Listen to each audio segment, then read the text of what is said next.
तो यहाँ पर समझिए, माने कि जो विद्युत धारा है यदि हम किसी चालक तार में भेजते हैं, माने कोई भी तार हो सकता है, तांबे का हो सकता है, चांदी का हो सकता है, एल्यूमिनियम का हो सकता है। तो जब हम किसी चालक तार में, प्रिय छात्रों ये कोई चालक तार है, इसमें यदि हम करंट भेजते हैं, माने विद्युत धारा भेजते हैं, तो उस तार के आसपास बच्चों, उस तार के आसपास एक प्रकार का चुंबकीय क्षेत्र उत्पन्न हो जाता है। ठीक है, इसे कहते हैं चुंबकीय प्रभाव। समझ गया बात? विद्युत धारा का चुंबकीय प्रभाव। अब यहां बात आती है बच्चों ये क्या उत्पन्न होगा? चुंबकीय क्षेत्र। चुंबकीय क्षेत्र यहां पर भी समझो, एक वैज्ञानिक थे, उनका नाम और उनका नाम था स्नो। तो स्नो नामक वैज्ञानिक ने एक नियम दिया। देखिए कितना सरल नियम है। ये लिखा है स्नो और स्नो में ही उत्तर है।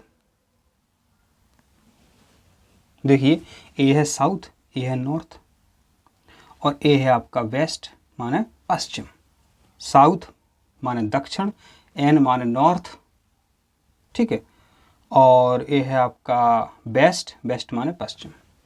तो स्नो अपन ने ध्यान कर दो, ये तो पेपर में आएगा। स्नो नियम क्या कहता है? SNOW पेपर में आएगा, लिखा होगा, पर 4 ऑप्शन रहेंगे। देखिए पुनः एक बार देख लो।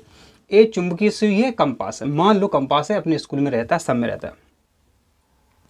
यदि किसी चुंबकीय सुई के ऊपर रखे तार में विद्युत धारा साउथ से नॉर्थ की ओर बहती है, साउथ से नॉर्थ की ओर बहती है, तो चुंबकीय सुई का उत्तरी ध्रुव पश्चिमी ध्रुव की ओर हो जाता है। बताइए SNOW से पूरा उत्तर आया नहीं आया? यदि किसी चुंबकीय सुई के ऊपर कोई तार है और उसमें विद्युत धारा साउथ से नॉर्थ की ओर बह रही है, तो चुंबकीय सुई का उत्तरी ध्रुव माने N पश्चिमी दिशा की ओर हो जाता है, W माने वेस्ट, WEST पश्चिमी दिशा की ओर हो जाता है, चुंबकीय सुई का नॉर्थ ध्रुव। तो देखिए हमने आपको प्रश्न में ही यहां आंसर निकाल करके दे दिया।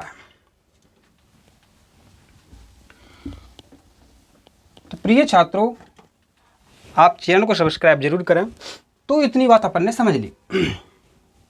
अब यहां बात करते हैं बच्चों कि विद्युत धारा होती क्या है।